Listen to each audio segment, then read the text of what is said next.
Hi guys, it's Sarah from Studio 202. I'm here to show you a small little video on how to put your color on. So this video is made for the client who has a one process color on their scalp, whether it's lightening or darkening. It's typically covering gray. And we have all been working together for a while and we know your formula. We're not going to change your formula on you. We have it recorded and we've custom made these color kits with your specific formula in mind. So we've made these color care kits that have a bowl, a brush, the developer and the color, and gloves. The things that you will need from home are a black towel, a comb is nice, some clips, and shampoo and conditioner, color safe shampoo and conditioner, and a means to rinse it, like a sink or a shower. I prefer the shower. I recommend doing this in an area of your house where you're not concerned about tile getting ruined. The color doesn't jump off of your brush and get everywhere, but you'd be surprised if you're going quick. You can spill the bowl. It can flick. You want to be careful. So you want to keep everything contained. Do it somewhere that you won't be devastated if a little color gets on, and you just quickly wipe it up right as soon as it gets on. The other little nice thing to have is a paper towel to remove any color that maybe gets on your skin.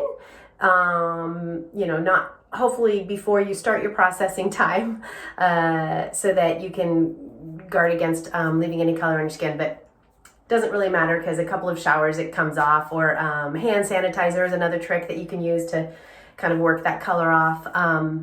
But who are we seeing? So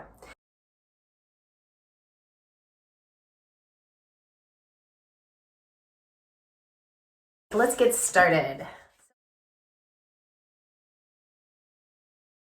So I'm going to mix my color. So I have my tube. You will have a nice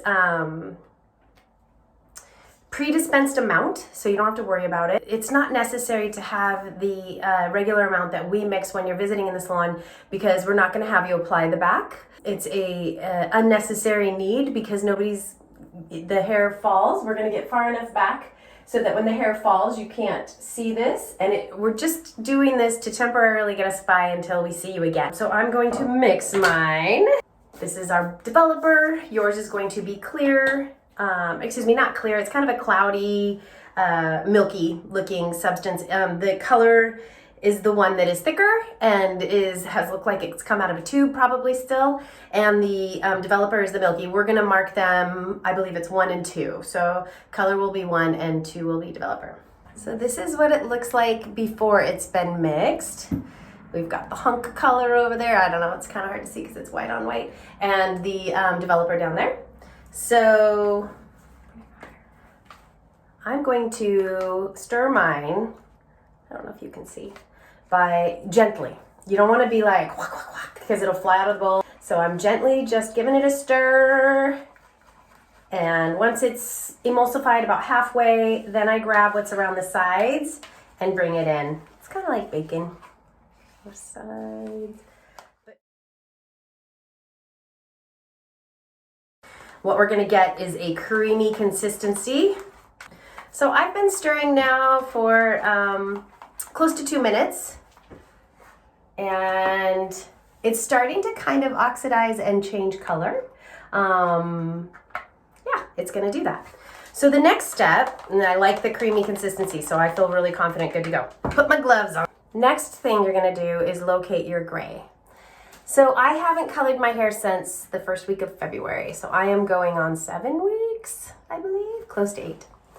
And I've got, I'd say, 1 inch. So I also have techniques in my hair. You can see they're overdue, but a lot of you guys, we do your foils or balayages every other time. And so you're gonna have your technique fairly close. And the key is to keep it off of the technique because we work really hard at getting those in. So you really want to be controlled and keep the color only on the grow out. I recommend doing your hairline first whenever there's gray. I'm pulling the hair back and I'm holding it taut. Try to keep a clean work area with the hair going in the direction you need it to. So, product on the brush. I'm scraping off the excess, and I'm only going to dip my brush in the depth of my grow out. So that's a little bit less, but that's okay to start, right? Because I'm just trying to figure things out. You don't want any more color than that on your brush at this point. All right, so I am going to gently tap onto my hairline.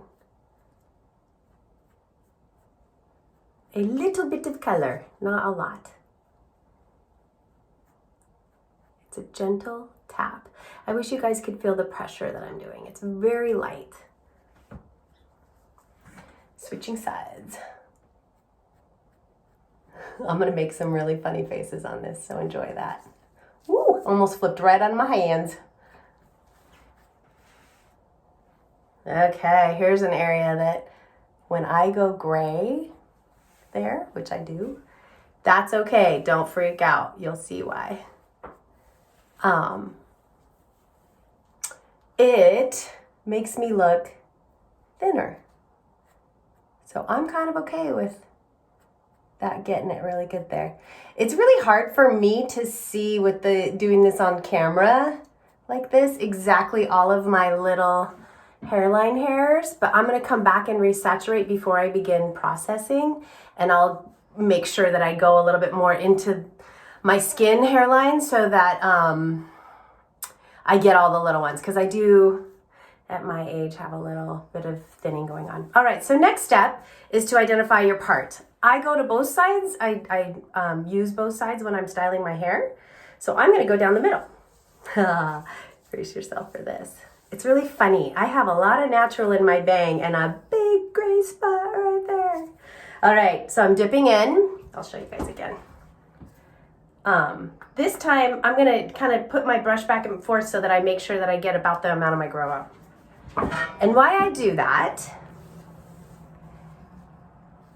is because I know that that's how much I'm gonna need. Whoopsies, I didn't mean to do that so quickly. Again, it's really hard to see like depths here. So I'm gonna go right on my gray spot, and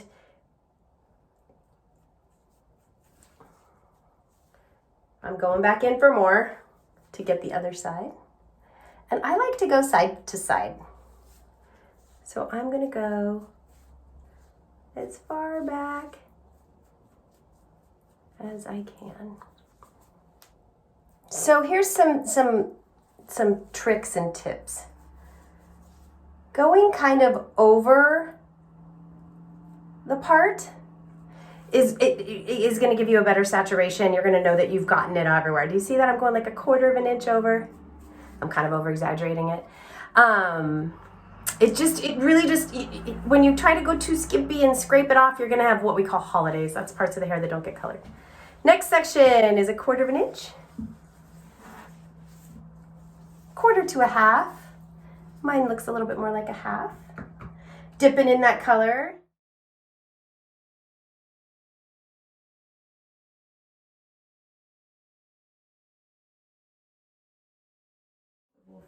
So this is an important part. My arms are tired because my arms are tired. It's a hard, awkward thing to hold. So now I'm gonna jump to the other side. That's what I do, is I go down as far as I can until my arms get tired, stretch them out, get a little break going, and I remember where my part was, and I'm just gonna go 1/4 inch next to that and separate it. Okay, so here is where it's hard for me to see, but I know I've gone a little bit into the color. That's okay.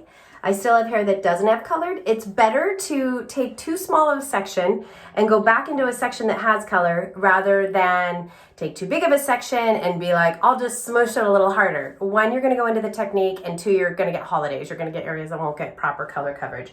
So it's better in your parting to take them small, overjudge it, and go back into your last colored applied section and reapply than taking too big of a section.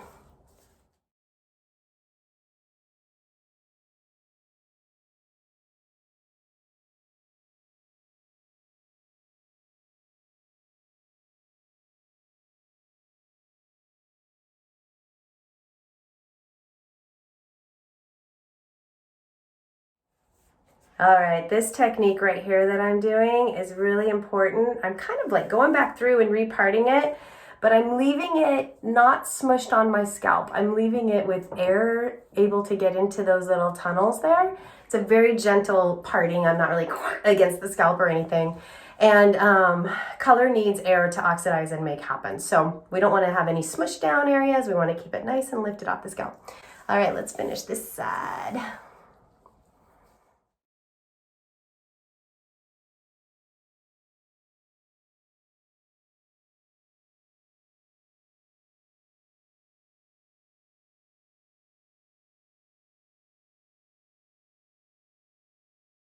Okay, during this pull down section and checking it out, you could also take vertical sections, vertical, and take a look at it this way to make sure that you got it. And reapply anywhere that you might feel isn't saturated enough.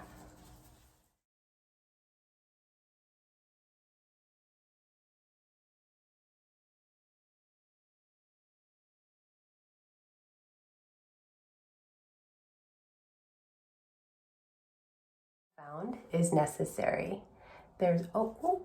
Okay. This is good. This happened. I can show you what happened. A little color got on my technique area. So I'm going to take that black towel, not freak out, and just gently remove it with kind of a back and forth action.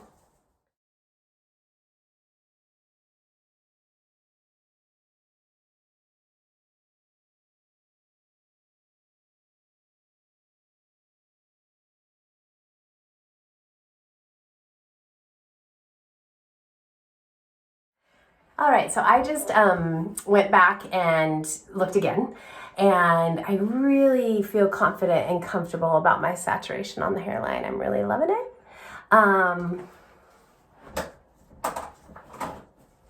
Before, when I was working, I didn't even see that I had a color mark on my forehead because you just can't see with the way this is. So this is that wet paper towel I was telling you about that is nice to have. I would definitely add water. It makes it a little more comfortable, but you don't have to. And I see I have a little bubble right there. So I'm going to erase it. And so I've got two right here. But you want to be really careful not to go into that wonderful color job you just did. Looking closer, I can see I have a little gray right there. All right, I'm happy with this application, and my color level is dark so that it always stains my skin. It's the price we pay on sometimes. Nobody can tell, and I would rather ensure getting every gray rather than trying to remove the color line and push it too far in and removing the color from the grays that need to be covered. So I'm gonna let mine roll like this. So this is how much I have left in my bowl. Everybody's gonna vary. If you're going through it and you're about halfway through and you don't have a lot of color left, you've probably oversaturated in some areas, so slow down the amount that you're picking up from your brush. Don't try to be like that. Just really do the dip in the brush and just coat the bristles like that, kind of an action for this technique. So from here, I'm going to grab my cell phone and set the timer for 45 minutes. And the timing starts from here. The timing starts from being completed, not the time that you start the application. We want all those grays to sit for exact coverage for 45 minutes.